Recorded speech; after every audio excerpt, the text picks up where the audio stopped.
नमस्कार किसान भाइयों, मैं गजेंद्र एक बार फिर नई वीडियो लेकर आपके सामने।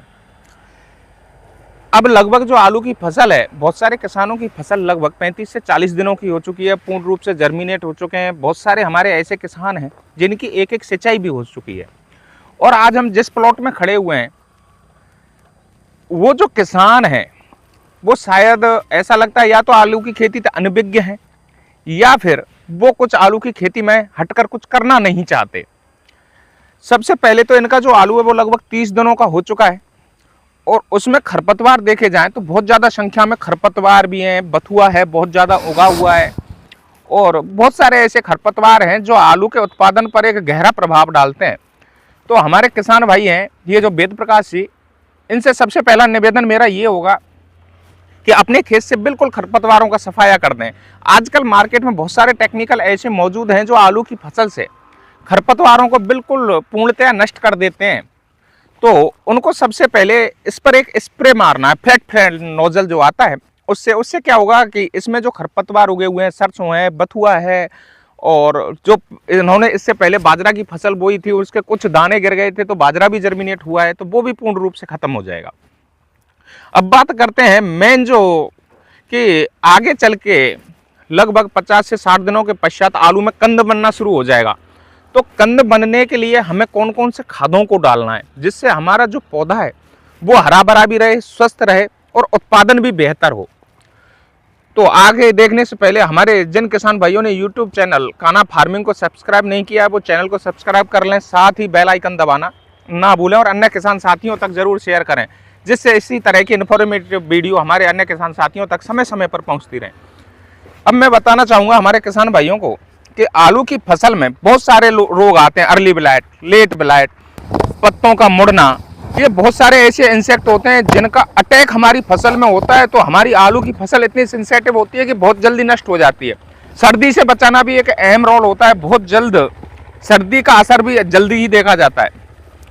ये हमारे किसान हैं, इनकी फसल इतने समय की हो चुकी है, इन्होंने पानी भी नहीं लगाया है और सर्दी का आलम धीरे धीरे असर बढ़ रहा है। तो किसान भाइयों, ये जो आलू की फसल है इसमें समय समय पर इंसेक्टिसाइड का उपयोग करना बहुत जरूरी होता है। अगर किसान समय समय पर इंसेक्टिसाइड का उपयोग करेगा तो उससे क्या होगा कि हमारी जो फसल है वो इंसेक्टों से बची रहेगी, साथ ही फंजीसाइड, फंगस जनित जो रोग हैं उनसे भी बची रहेगी। इस प्लॉट में बहुत सारे पौधे ऐसे हैं जिनमें मरोड़िया रोग आ चुका है, मतलब एक मच्छर का अटैक हो चुका है, ये साफ प्रतीत होता है। ये आप देख रहे होंगे, ये जो पौधा है, ये जो पास में पौधा है और ये दूसरा पौधा, इसके बीच में ये जो पौधा है इसमें पत्तियां छोटी हैं, वेजिटेटिव जो ग्रोथ है वो कम है। इससे बचने के लिए हमारे किसान भाइयों को समय समय पर स्प्रे करना है। अब बात करते हैं मेन जो 50 से 55 दिनों पर हमें कौन कौन से टेक्निकल का उपयोग करना है, क्या क्या डालना है खेत में जिससे एक अच्छा उत्पादन हो। बुवाई करते समय जिन किसान भाइयों ने देसी खाद, पोल्ट्री फार्म की खाद अगर अपनी फसल में डाली है तो उनके पास वाले प्लॉट में आप देखोगे जिस प्लॉट में ये डाला है उसकी ग्रोथ बहुत अच्छी होगी, पौधा गबरू और सुंदर दिखाई देगा, पौधे की रंगत भी अच्छी होगी। अब बात करते हैं मेनली जिन किसानों ने बुवाई के समय ही MOP, muriate of potash, DAP, urea और बहुत सारे उर्वरक डाले थे, अब उन्हें क्या डालना है और उन्होंने देसी खाद नहीं डाला, उन भाइयों के लिए विशेषकर ये है। सबसे पहले हमारे किसान भाइयों को ये ध्यान करें कि इस समय डीएपी डालने का कोई औचित्य नहीं रहेगा।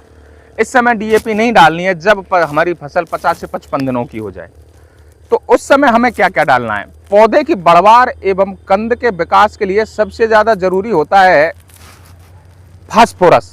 फास्फोरस एक ऐसा पोषक तत्व है जिससे हमारी जो फसल है उसमें कंद का बनना, वानस्पतिक वृद्धि होना बहुत ही जरूरी हो जाता है। इसी के साथ साथ हमारे किसान भाइयों को प्रति एकड़ लगभग 20 से 30 केजी यूरिया और इसी के साथ हमारे किसान भाइयों को म्यूरेट ऑफ पोटाश या एमओपी या फिर एसओपी ये ले लेना है। अब बात करते हैं इसके देने की विधि क्या क्या हो सकती है। अगर किसान म्यूरेट ऑफ पोटाश को छिटकमा विधि से डालता है तो उससे क्या होगा, ये थोड़ा सा ज्वलनशील होता है, अगर ओस हुई और पत्तों पर टच हो जाएगा तो हमारे पत्ते झुलसने की समस्या आ सकती है। सबसे पहले हमारे किसान भाइयों को इसको पानी में घोलकर और फ्लड इरिगेशन के जरिए हमें देना, इससे हमारे जो पौधे हैं वो बहुत जल्द तो एब्जॉर्ब करेंगे। इससे के साथ जो हमारे पत्ते झुलसने की समस्या है ये भी दूर होगी। अब बात करते हैं, एक ऐसा पोषक तत्व है जो आलू की फसल के लिए बहुत जरूरी होता है, वो होता है बोरोन। अब बोरोन की बात करते हैं तो बोरोन की मात्रा 1 लीटर में प्रति 1 ग्राम के हिसाब से डालना है, और फ्लड इरिगेशन में हमें साथ ही इसको छोड़ना है। इससे क्या होगा कि बहुत जल्दी एब्जॉर्ब होने के साथ साथ ही कंद निर्माण की प्रक्रिया बहुत जल्दी शुरू होगी। जिस पौधे में जितनी ज़्यादा जड़ें होंगी, पौधा जितना हेल्दी और गबरू होगा, उतना ही बेहतर उत्पादन देगा। तो किसान भाइयों ये ज़रूर ध्यान रखें कि MOP इस समय हमें छिटक कर नहीं देना है। किसान भाइयों इसमें बहुत सारे पौधे रोगग्रसित हैं, तो किसान को इसी समय टेक्निकल का उपयोग करना है, फंजीसाइड का उपयोग करना है, और इसी के साथ इंसेक्टिसाइड का भी उपयोग करना है।